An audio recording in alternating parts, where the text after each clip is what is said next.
empêcher la progression de l'évangile. Alléluia. Amen, amen. Et bien aimé, ça m'a fait du bien lorsque j'étais en train de lire ces éléments pour comprendre ces livres des actes des apôtres. Alors, nous avons passé les événements qui se suivaient. Nous avons commémoré la mort et la résurrection de Jésus-Christ. Nous étions dans la joie de commémorer cette grande fête. Et après, ça a suivi une autre grande fête qui était la Pentecôte, que nous avons eu également à célébrer avec notre Seigneur dans ce lieu. Et bien aimé dans le Seigneur, la Pentecôte est une grande fête des chrétiens, cette fête qui nous rappelle la consolation de notre Seigneur à travers le Saint-Esprit de son peuple, le Saint-Esprit qui est venu nous rendre ce que nous sommes aujourd'hui, je peux le confirmer. Je peux être assuré qu'aujourd'hui, nous sommes ceux-là qui appartiennent à Jésus. Nous sommes ceux-là, comme la Bible le dit, qui ont crié et qui ont accepté Christ comme Seigneur et Sauveur. Qu'est-ce que le Saint-Esprit fait? Nous le savons parmi beaucoup d'éléments que nous trouvons dans la Bible. Acte 1, 8, acte 2, 4. Le Saint-Esprit est venu nous rendre capables de témoigner Christ et d'œuvrer avec efficacité, bien-aimés dans le Seigneur, dans l'Église et dans le monde entier.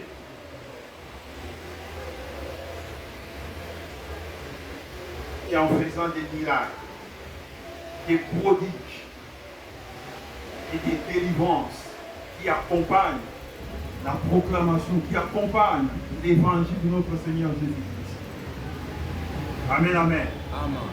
Et ce matin, je voudrais échanger avec vous la parole autour de ce thème. On va nous afficher l'évangile de Jésus-Christ, source de toute délivrance. Alléluia. Amen. Alors, nous allons lire la Bible dans Actes des Apôtres, chapitre 8, et nous allons prendre le premier jusqu'au 13e verset. Est-ce que quelqu'un dans la salle peut lire pour nous? Actes des Apôtres, chapitre 8.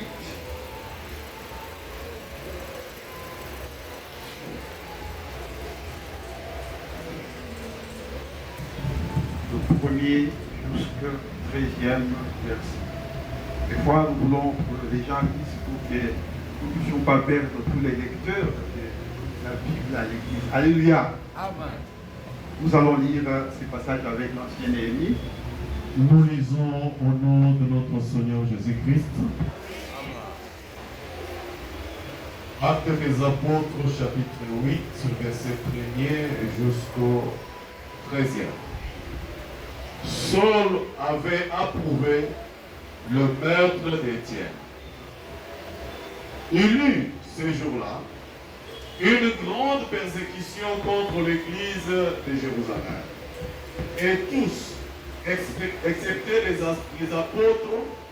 les apôtres se dispersaient dans les contrées de la Judée et de la Samarie.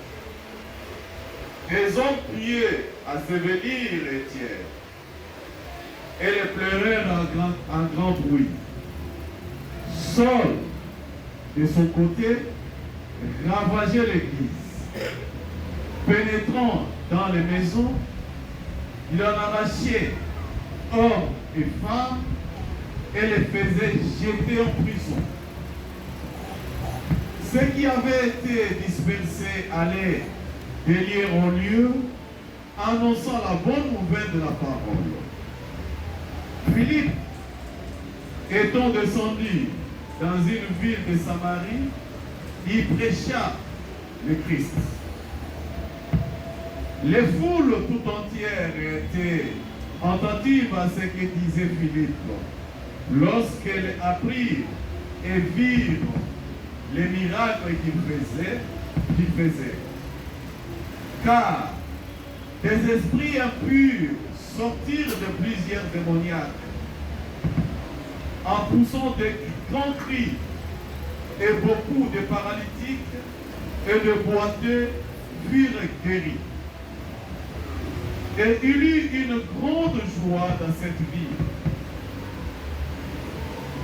Il y avait auparavant dans la ville un homme nommé Simon qui, se donnant pour un personnage important, exerçait la magie et provoquait l'étonnement du peuple de la Samarie. Tous, depuis les plus petits jusqu'aux plus grands, l'écoutaient attentivement et disaient: celui-ci est la puissance de Dieu, celle qui s'appelait la grande. Il écoutait attentivement, parce qu'il les avait longtemps étonnés par ses actes de magie. Mais quand ils eurent cru à Philippe, qui leur annonça la bonne nouvelle du royaume de Dieu et du nom de Jésus-Christ, hommes et femmes se firent baptisés. Simon lui-même crut, et après avoir été baptisé, il ne quittait plus Philippe, et il voyait avec étonnement le miracle et les grands prodiges qui s'opéraient. Amen. Alléluia. Est-ce que nous pouvons applaudir pour la parole de notre Seigneur? Bien-aimés dans le Seigneur, ce texte est merveilleux. Ce texte est merveilleux. Ce texte m'a fait énormément bien. Nous l'avons dit dans notre introduction, qu'il y avait des triomphes au-dessus de persécutions, au-dessus des oppositions. Rien n'avait empêché les apôtres, ceux qui restaient. D'autres étaient tués, d'autres étaient dispersés. Mais la Bible nous dit que ceux qui étaient dispersés continuaient d'aller de lieu en lieu, en train d'annoncer l'évangile. Alléluia. Amen. Alors ce matin, ce qui m'intéresse beaucoup, c'est à partir du verset 4. Après toutes ces persécutions, tous ces traitements, toutes ces oppositions, la Bible nous dit que ceux qui étaient dispersés ont continué à annoncer la bonne nouvelle. Mais il y a eu aussi un apôtre au nom de Philippe qui est descendu dans une ville de Samarie. Et Philippe a commencé à prêcher l'évangile de Jésus-Christ.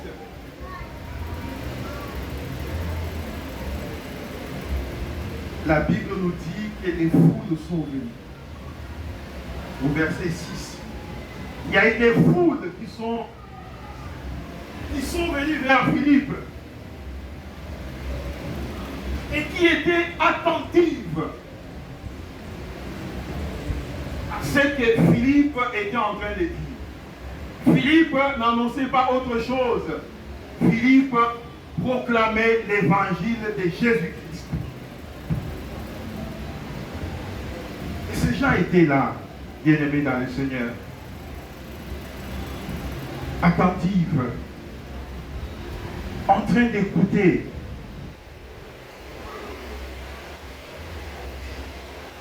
Alors, ces gens n'ont pas seulement entendu, Mais ils ont également vu les miracles et les prodiges qui accompagnaient la proclamation de l'évangile. Alléluia. Amen. Lorsque Philippe était en train d'annoncer la bonne nouvelle, la Bible nous dit qu'il y a eu aussi les prodiges et les miracles qui accompagnaient la proclamation de la bonne nouvelle. Alors, qu'est-ce qui s'est passé exactement? Des esprits impurs sortaient de plusieurs démoniaques.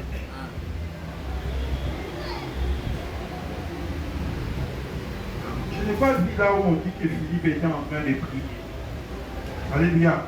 Amen. Bon, si on nous dit que Philippe était en train d'annoncer la bonne nouvelle. Et pendant qu'il annonçait la bonne nouvelle, il s'opérait des miracles et des prodiges. Bien-aimés dans le Seigneur, les esprits qui étaient dans les démoniaques sortaient en train de pousser des grands cris, tout simplement parce qu'ils ont entendu quelqu'un en train de proclamer Jésus-Christ. Alléluia. Amen.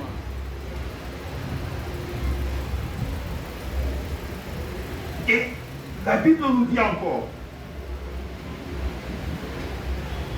que les paralytiques, les boiteux furent guéris. Alléluia. Amen. Au moment où Philippe était en train d'annoncer la bonne nouvelle, annoncer l'évangile de Jésus-Christ, les paralytiques qui ne marchaient pas. Parce que lorsqu'on nous dit que les paralytiques ont été guéris, c'est-à-dire la personne qui ne marchait pas se tient debout et commence à marcher.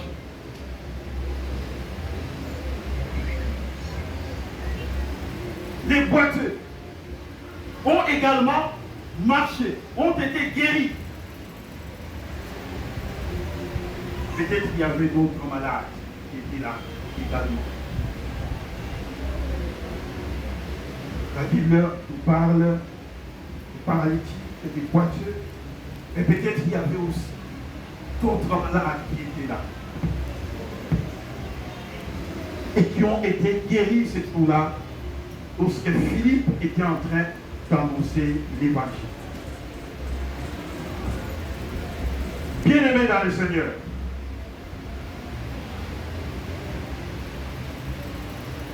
vous savez que lorsque ces gens, ce peuple, a entendu l'évangile de Jésus-Christ, la Bible nous dit que leur cœur, ces gens étaient dans une grande joie.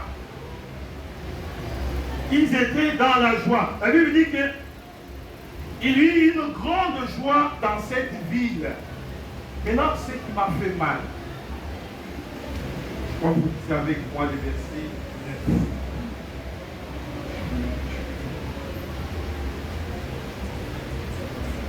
Vous lisez avec moi le verset 9.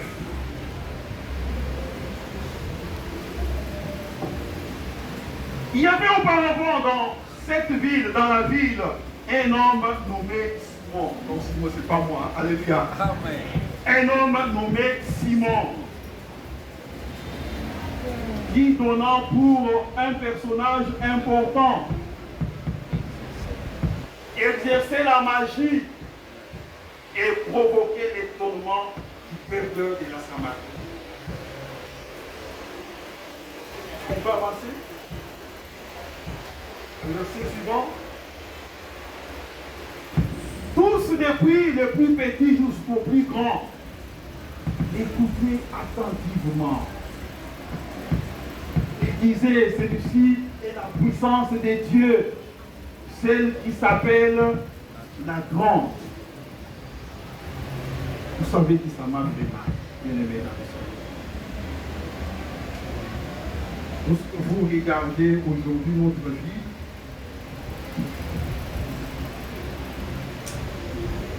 des églises, entre guillemets, grandes, moyennes, petites, comme vous voulez, avec parfois des personnages importants comme les Simons là, qui ont autour des masses des multitudes et des multitudes. Ici, les écoute également attentivement. Qui, lorsque vous parlez avec eux, ils vous disent que celui-là, c'est un Dieu.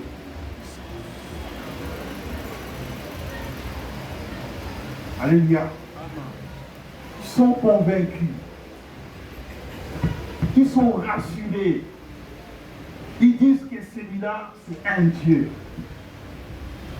Et ils sont là. Lorsque ces gens-là parlent, ils les écoutent, ils les entendent attentivement.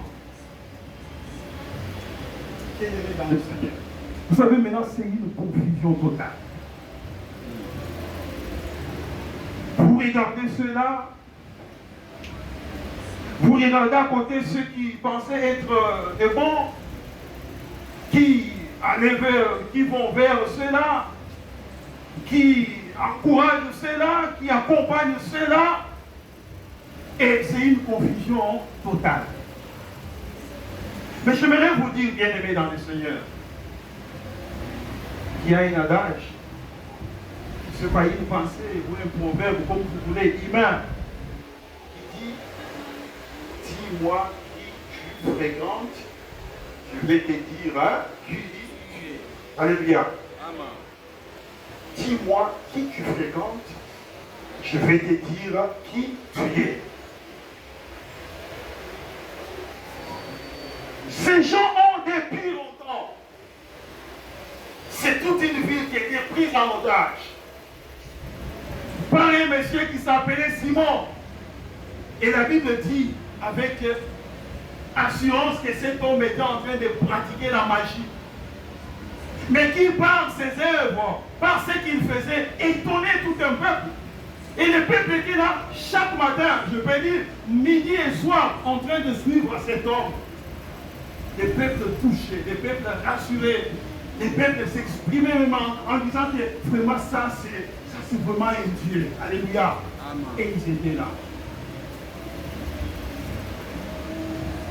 Mais qu'est-ce qu'il a fait? Mais quand ils eurent crié à Philippe, alléluia, il leur annonçait la bonne nouvelle du royaume de Dieu et du nom de Jésus-Christ. Ces hommes et femmes firent baptiser. Je pensais que tu allais applaudir pour notre Seigneur. Alléluia. Amen. Je suis en train de voir si tu fais, c'est comme si tu fais partie de ces gens-là. Alléluia. Amen. Parce que moi je n'ai pas compris. Alléluia. Amen. Lorsque ces gens ont entendu Philippe,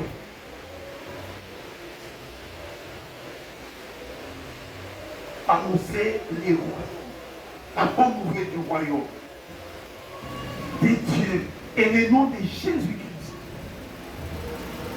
Bien-aimés dans le Seigneur, ces gens firent tous baptisés. Ces gens ont crié. Alors, je voudrais vous dire que l'évangile, bien-aimé dans le Seigneur, l'évangile est la source de la délivrance. Je peux dire la délivrance de tout un peuple. La délivrance des familles entières. La délivrance des pays entiers. Bien aimé, la délivrance de toutes ces personnes que nous voyons renfermées, prises en otage. Qui sont là en train d'applaudir. Qui sont là en train de dire entre guillemets Amen. Qui sont là en train d'être envoûtés, enchaînés, bien aimés dans le Seigneur.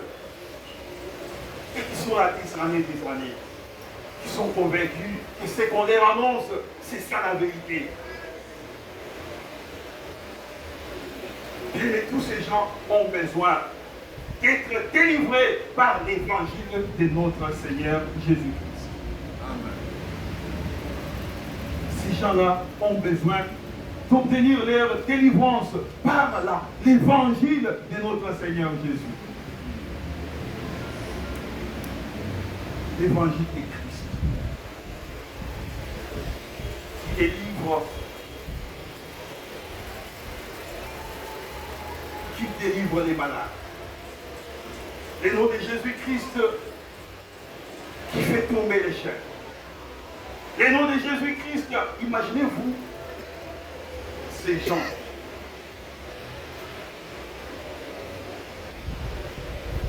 Vous allez comprendre avec moi qu'il y a des vies bien-aimés dans le Seigneur jusqu'aujourd'hui qui ont besoin de missionnaires, qui ont besoin de personnes qui peuvent apporter la délivrance par l'évangile de Jésus-Christ. Il y a des quartiers qui, jusqu'aujourd'hui, ont besoin de gens qui peuvent apporter la délivrance par l'évangile de Jésus-Christ. Il y a des pays jusqu'aujourd'hui qui ont besoin des gens qui peuvent apporter la délivrance par l'évangile des noms de notre Seigneur Jésus-Christ.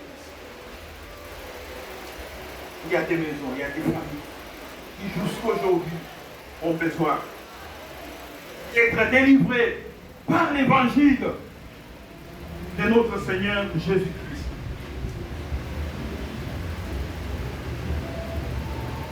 Ils sont restés des années, peut-être.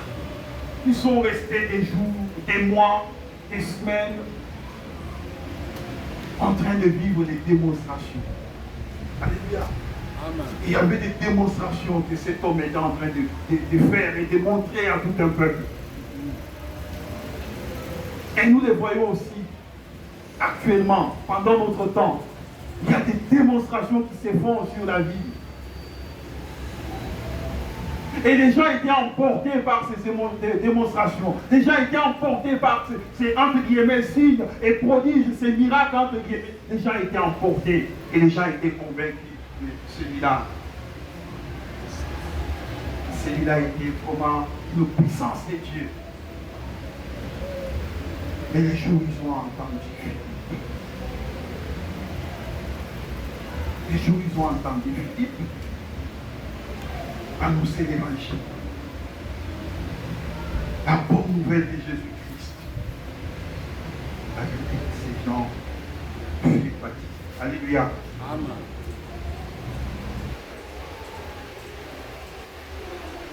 Et vous voyez, vous avez encore la grande joie.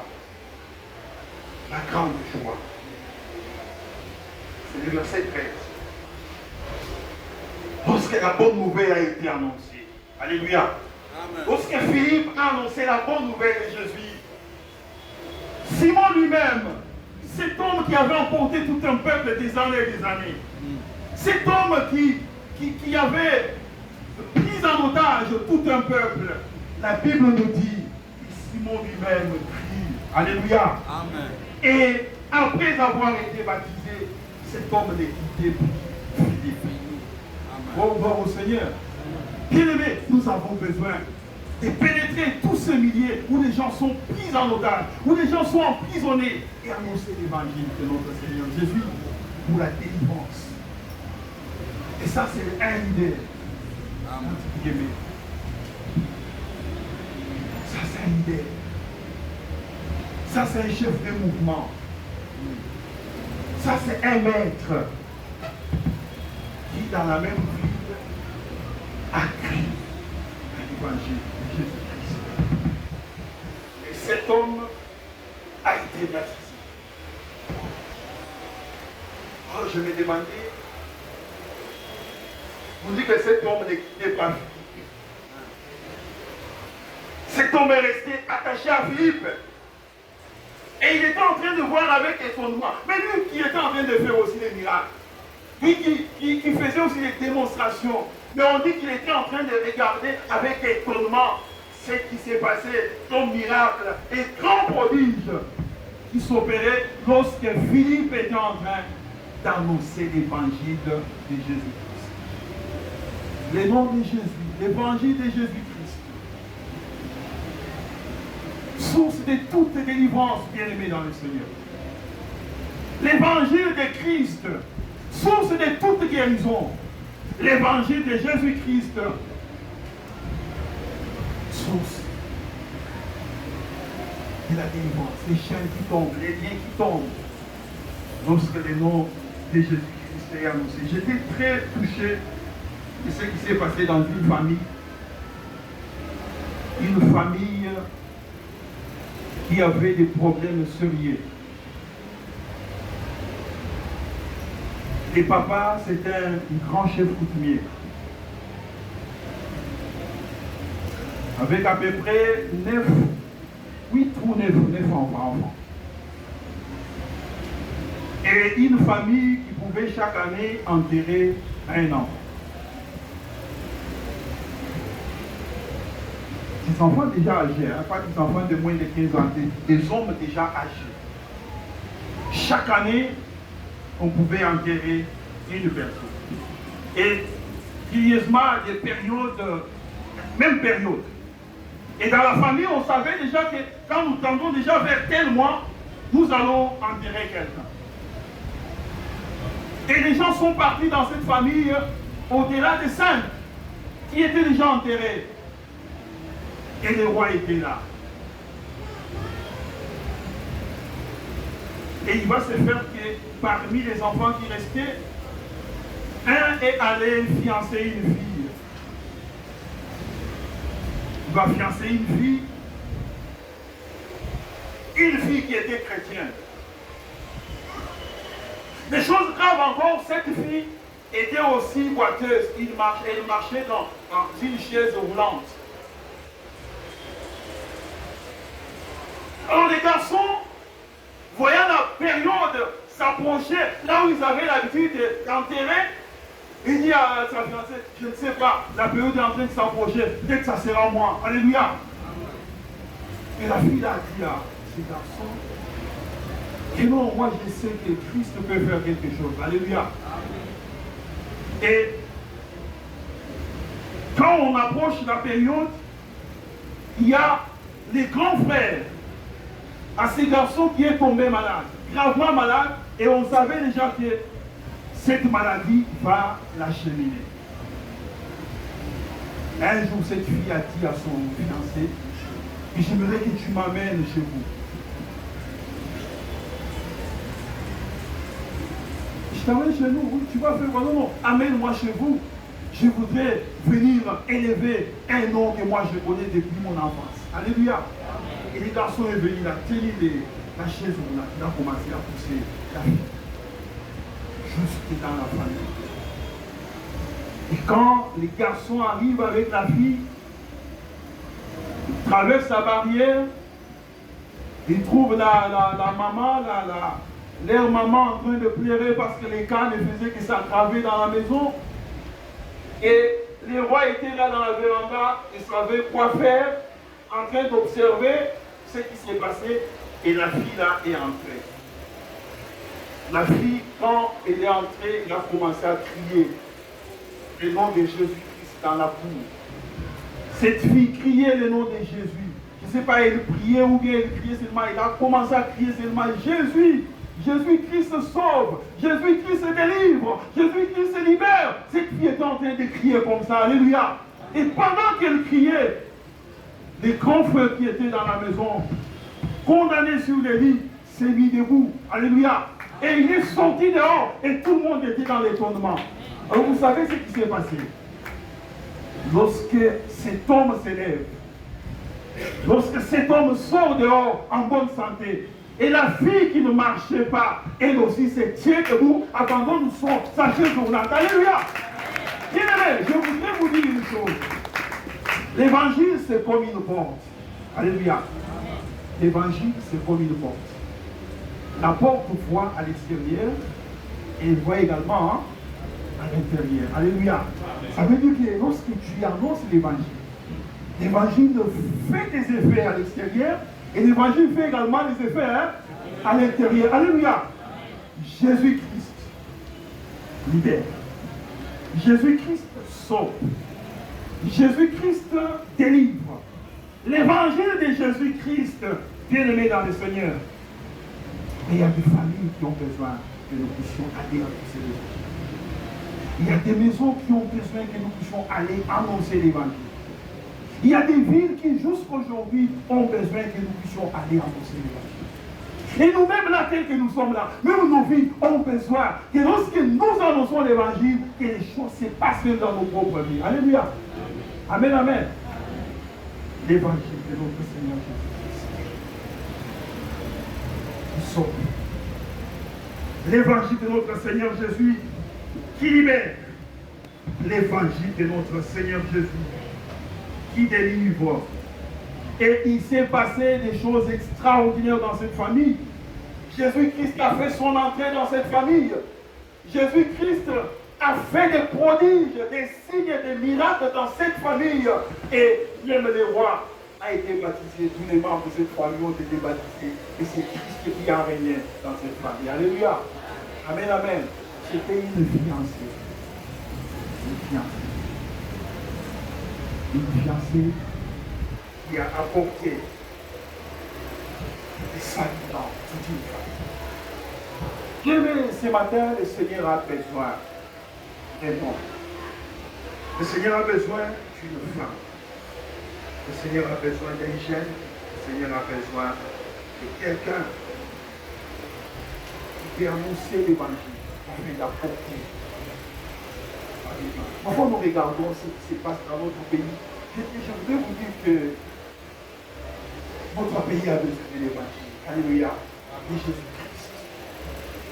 Nos autorités ont besoin de l'évangile de Jésus-Christ. Lorsque l'évangile est proclamé et prêché, lorsque les cœurs sont touchés, il y a des gens qui vont se convertir comme les Simon là. Alléluia. Et qui vont changer de vie. Nous pouvons nous plaindre, mais les choses ne tournent pas, mais voilà ce qui se passe, rien ne marche. Je voudrais vous rassurer que notre pays a besoin de l'évangile de notre Seigneur Jésus-Christ.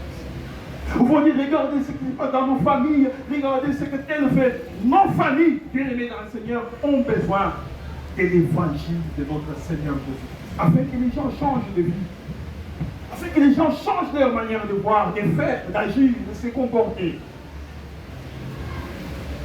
Vous savez que les gens sont restés des années, parfois avec des choses. Avec des choses.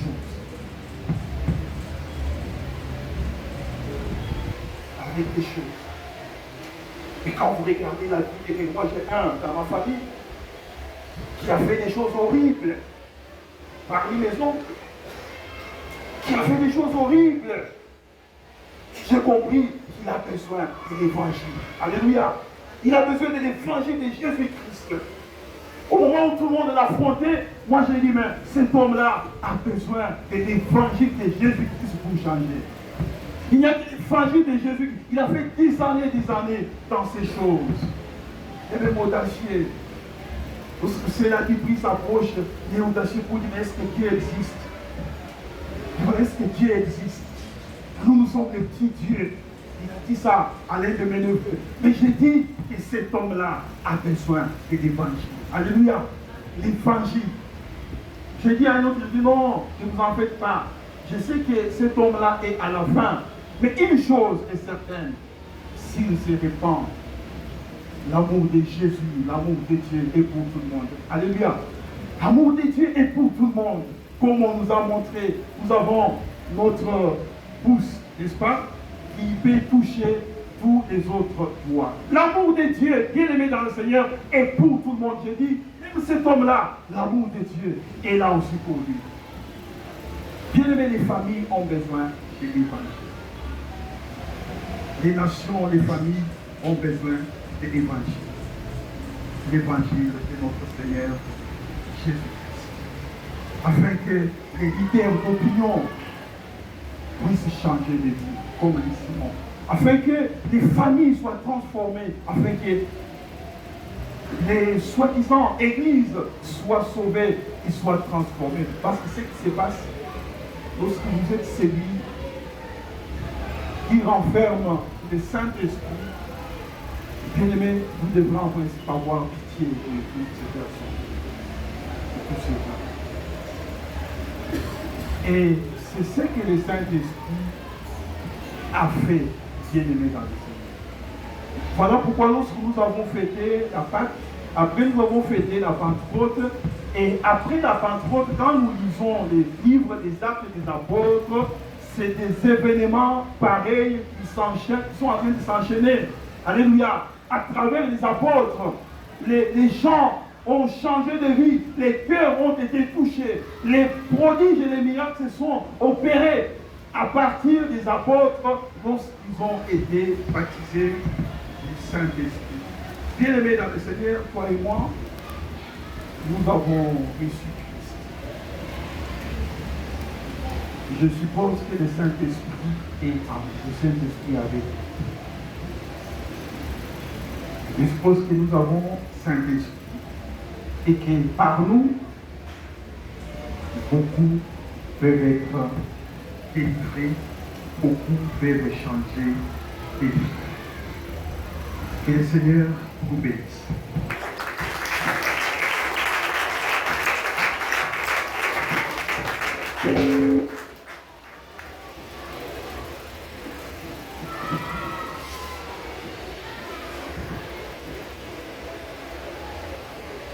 Amen, amen. Bien-aimés, nous voulons prier. Notre Dieu a besoin de quelqu'un bien-aimé dans le Seigneur.